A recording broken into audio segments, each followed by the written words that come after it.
गीता जयंती के पावन अवसर पर देशवासियों को, प्रदेशवासियों को, हरियाणा सरकार को, सभी को बधाई। हमने भी जो गीता महोत्सव का आयोजन किया है वो बीते 8 तारीख से लेकर 12 तारीख तक चलने वाला है। मध्य प्रदेश सरकार भी गीता महोत्सव मना रही है।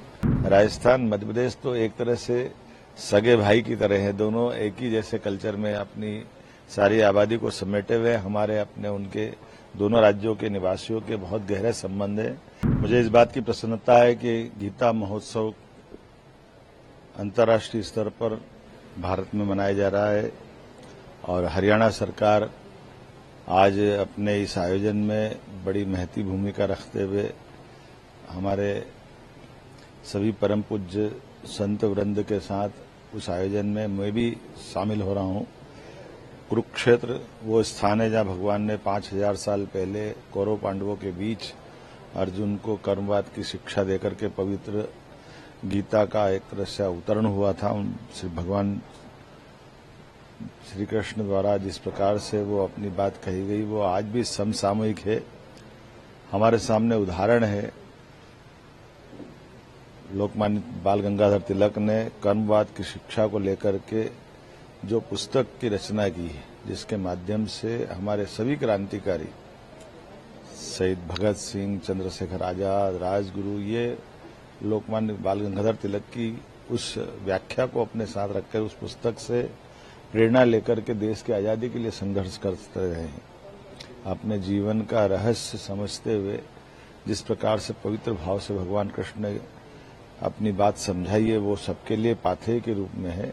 मुझे इस बात की प्रसन्नता है कि हमारे लिए न केवल वो पवित्र ग्रंथ है बल्कि वो जीवन की सार्थकता सिद्ध करने का मार्ग भी है।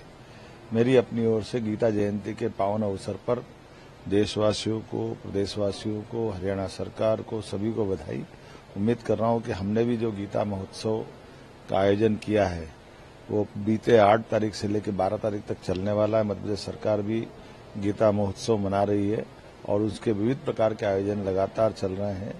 मेरी अपनी ओर से आप सबके प्रति भी मंगल कामना, बधाई।